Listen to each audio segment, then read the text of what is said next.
all birds. Maintain low altitude. Visibility is dropping below the wash. Roger that. Check. আসসালামু আলাইকুম বন্ধুরা, মধ্যপ্রাচ্যের মানচিত্র কি তবে চিরতরে বদলে যেতে চলেছে? তেহরানের আকাশে যখন রাশিয়ার সবচেয়ে ভয়ঙ্কর স্কাই নাইট SU-57 আর চীনের রহস্যময় স্টিলেথ ফাইটার ডানা মেলছে, তখন ওয়াশিংটনের পেন্টাগন থেকে হোয়াইট হাউস সবখানে বইছে আতঙ্কের হিমশীতল হাওয়া। অনেকেই প্রশ্ন তুলেছিলেন, ইরান কি পারবে আমেরিকার বিশাল শক্তির সামনে টিকে থাকতে? কিন্তু গত কয়েক সপ্তাহে চাঞ্চল্যকর তথ্য সব হিসাব উল্টে দিয়েছে। একদিকে ভ্লাদিমির পুতিনের উপহার দেওয়া Aparajeyo S-400 missile defence system, অন্যদিকে শি জিনপিংয়ের পাঠানো অদৃশ্য হওয়ার ক্ষমতা সম্পন্ন স্টিলেথ বিমান, সব মিলে ইরান কি এখন এক অপ্রতিরোধ্য দানবে পরিণত হচ্ছে?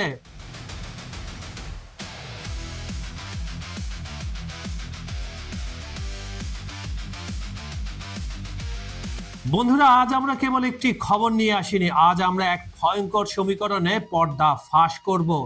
কল্পনা করুন, পারস্য উপসাগরে মার্কিন বিমানবাহী রণতলীগুলো পাহারায় আছে, আর ঠিক তখন এই রাডারের চোখ ফাঁকে দিয়ে ইরানের আকাশ সীমায় টহল দিচ্ছে চীনের প্রযুক্তি আর রাশিয়ার বরণ কামড়। ডোনাল্ড ট্রাম্পের আমেরিকা ফার্স্ট নীতি কি তবে মধ্যপ্রাচ্যের তপ্ত বালিতে মুখ থুবড়ে পড়বে?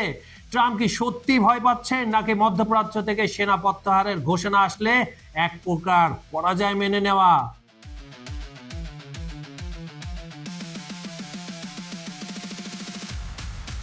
খবর সংযোগের টপ নিউজের আজকের ভিডিওতে আমরা এমন কিছু তথ্য দেখাবো যা মূলধারা সংবাদ মাধ্যমগুলো এড়িয়ে যাচ্ছে। কিভাবে পুতিন আর শি জিনপিং মিলে ইরানকে একটি গ্লোবাল সুপার পাওয়ার বানানোর প্রজেক্ট হাতে নিয়েছে। রাশিয়ার ইলেকট্রনিক ওয়ারফেয়ার আর চীনের সাইবার ক্ষমতা যখন ইরানের মিসাইল প্রযুক্তির সাথে মিলে যাবে, তখন মধ্যপ্রাচ্যের একটি দেশ বা আমেরিকার কোনো শক্তি কি পারবে তেহরানের ওপর হামলা করার সাহস? এটি কেবল একটি সামরিক চুক্তি নয়, এটি মার্কিন আধিপত্যের কফিনে শেষ পেরেক ঠুকে দেওয়ার এক মহাপরিকল্পনা। ভিডিওটি শেষ পর্যন্ত দেখুন, কারণ আজকের বিশ্লেষণ আপনার ভূ রাজনৈতিক চিন্তাধারা বদলে দেবে। মধ্যপ্রাচ্যের আকাশে কি নতুন কোনো সূর্য উদিত হচ্ছে, নাকি আমরা তৃতীয় বিশ্বযুদ্ধের একেবারে কিনারায় দাঁড়িয়ে? সাথে থাকুন শেষ পর্যন্ত, কারণ আজ খেলা হবে আসল শক্তির। রাশিয়ার গর্ব পঞ্চম প্রজন্মের যুদ্ধবিমান সুকোই SU-57, যাকে বলা হয় স্কাই নাইট। এর রাডার ফাঁকি দেওয়ার ক্ষমতা এবং সুপার ম্যানুভারেবিলিটি একে বিশ্বের শ্রেষ্ঠ বিমানগুলোর একটি করে তুলেছে।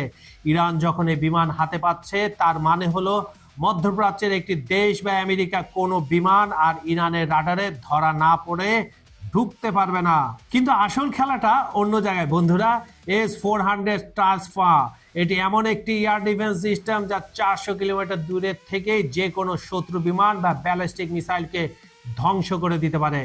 ভাবুন তো, যদি ইরানের পারমাণবিক স্থাপনার চারপাশে S-400 মোতায়েন থাকে, তবে সেখানে হামলা করার সাহস কি কেউ দেখাবে? এটি কেবল অস্ত্র নয়, এটি ইরানের জন্য একটি অভেদ্য সুরক্ষা কবচ। রাশিয়া যখন আকাশ প্রতিরক্ষা দিচ্ছে, চীন তখন ইরানকে দিচ্ছে অদৃশ্য হওয়ার শক্তি। চীনের স্টিলেথ প্রযুক্তি এখন আর কারো অজানা নয়।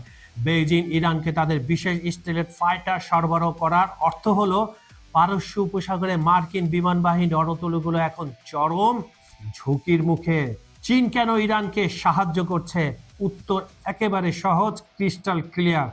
জ্বালানি নিরাপত্তা এবং আমেরিকার একাধিপত্য খর্ব একেবারে করা।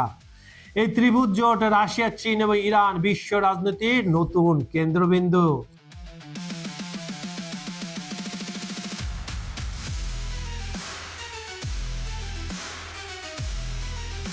ডোনাল্ড ট্রাম্প সবসময় ইরানের বিরুদ্ধে কড়া অবস্থান নিয়েছেন, কিন্তু হুমকি দেওয়া আর সরাসরি যুদ্ধে জড়ানো এক কথা নয়। ট্রাম্প খুব ভালো করে জানেন, ইরানের হাতে যদি S-400 এবং SU-57 থাকে, তবে মার্কিন সেনাদের মধ্যপ্রাচ্যে রাখা মানেই হলো মৃত্যুকূপে ঠেলে দেওয়া। মার্কিন ভোটাররা আর কোনো দীর্ঘস্থায়ী যুদ্ধে জড়াতে চায় না, এটাও তার মাথায় রয়েছে।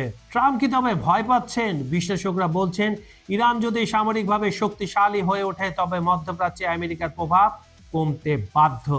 এর ফলে সৌদি আরব ও আমিরাতের মতো দেশগুলো তেহরানের সাথে আপোষ করতে শুরু করবে। ট্রাম্পের পরিকল্পনা অনুযায়ী মধ্যপ্রাচ্য থেকে সেনা প্রত্যাহার কি তবে পরাজয় মেনে নেওয়া এটি কেবল সময়ের অপেক্ষা। ইরানের নিজস্ব মিসাইল প্রযুক্তি এমনিতেই উন্নত, এখন যদি তার সাথে রাশিয়ার ইলেকট্রনিক ওয়ারফেয়ার সিস্টেম এবং চীনের সাইবার ক্ষমতা যুক্ত হয় তবে ইরান হবে এক ডিজিটাল দুর্গ। পারস্য উপসাগরের হরমুজ প্রণালী, যেখান দিয়ে বিশ্বের 1/3 তেল পরিবহন হয়, তার চাবিকাঠি এখন পুরোপুরি ইরানের নিয়ন্ত্রণে।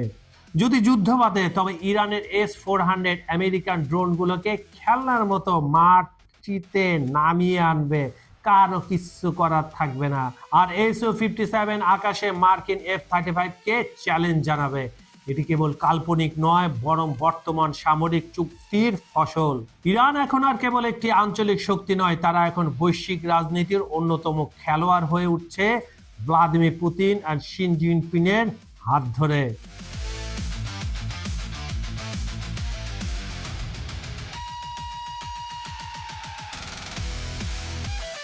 আমরা কি তবে তৃতীয় বিশ্বযুদ্ধের দ্বারপ্রান্তে পৌঁছে গেছি বন্ধুরা, নাকি এটি একটি নতুন শীতল যুদ্ধ?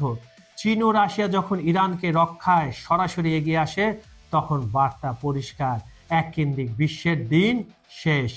আমেরিকার ডলারের আধিপত্য আর সামরিক দাদাগিরি এখন বড় চ্যালেঞ্জের মুখে। মধ্যপ্রাচ্য থেকে ট্রাম্পের পালানো হবে কেবল একটি সময়ের ব্যাপার। আসল জয় হবে তেহরান, মস্কো এবং বেজিং জোটের। বন্ধুরা, সবশেষে একটা কথা পরিষ্কার, মধ্যপ্রাচ্যের দাবার বোর্ডে এখন আর কেবল চাল দেওয়া হচ্ছে না, বরং পুরো বোর্ডটায় উল্টে দেওয়ার প্রস্তুতি চলছে। দীর্ঘ কয়েক দশক ধরে যে আমেরিকা এই অঞ্চলে একচ্ছত্র সম্রাট হিসাবে রাজত্ব করেছে, সেই সম্রাটের সিংহাসন আজ থরথর করে কাঁপছে। তেহরানের আকাশে যখন রাশিয়ার Su-57 গর্জন করে ওঠে আর রাডারের চোখে ধুলো দিয়ে চীনের স্টিলেট ফাইটার ছায়ার মতো ভেসে বেড়ায়, তখন বুঝতে হবে শান্তির দিন শেষ, শুরু হয়েছে এক ভয়ঙ্কর শ্রেষ্ঠত্বের লড়াই।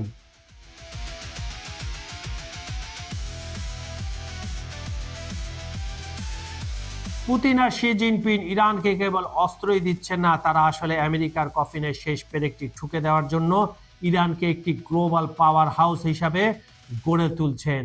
ভাবুন তো একবার, যে ইরান এতদিন কেবল অবরোধের সাথে লড়াই করেছে, সেই ইরানের হাতে যখন S-400 এর মতো সুরক্ষা কবচ থাকবে, তখন কি মধ্যপ্রাচ্যের একটি দেশ বা আমেরিকার তেহরানের উপর ড্রোন ওড়ানোর সাহস পাবে? উত্তরটা আপনারাও জানেন।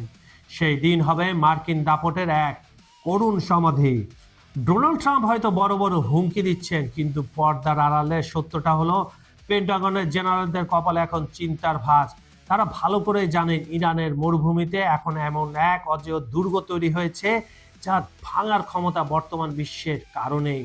ট্রাম্পের মধ্যপ্রাচ্য থেকে পিছু হটা কি তবে নিছক কৌশল, নাকি রাশিয়ার ইলেকট্রনিক ওয়ারফেয়ার আর চীনের সাইবার শক্তির কাছে নিঃশর্ত আত্মসমর্পণ? সময় সেটা বলে দিবে। আজকের এই ত্রিভুজ জোট মস্কো, বেজিং আর তেহরান প্রমাণ করে দিয়েছে যে এক মেরুর বিশ্বর দিন এখন ইতিহাসের পাতায়।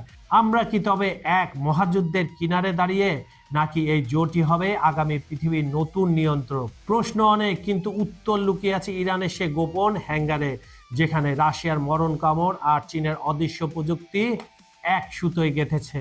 বন্ধুরা, খেলা তো সবে শুরু। আপনাদের কি মনে হয় ইরান কি সত্যি এখন আমেরিকার জন্য এক আতঙ্কের নাম? ট্রাম্প কি পারবেন এই রুদ্রমূর্তি ইরানকে থামাতে? আপনার উত্তাল মতামত কমেন্ট বক্সে জানান, কারণ আজ আপনাদের প্রতিটি মন্তব্যই হবে আগামীর ইতিহাসের সাক্ষী। ভিডিওটি শেয়ার করে ছড়িয়ে দিন বিশ্বজুড়ে, আর সাবস্ক্রাইব করে সাথেই থাকুন, কারণ যুদ্ধের আসল খবর তো এখানেই মিলবে। খবর সংযোগের টপ নিউজের অনুষ্ঠানটি আপনারা পৃথিবীর কোন প্রান্ত থেকে দেখছেন কমেন্টে জানান। Bangladesh, Bharat, Pakistan, Sri Lanka, Nepal, Maldives, Bhutan, America, UK, Europe, Ukraine, Italy, Brazil, Argentina, Spain, Africa, Saudi Arab, Kuwait, Iraq, Iran, Venezuela, Dubai, মধ্যপ্রাচ্য, যেখান থেকে দেখুন না কেন, আমরা আপনার মতামত শুনতে চাই। আজ এ পর্যন্ত আমি কাজল হায়দার বিদায় নিচ্ছি। দেখা হবে পরের ভিডিওতে নতুন কোনো ইস্যু নিয়ে। থাকুন ভালো, থাকুন নিরাপদ। আল্লাহ হাফেজ।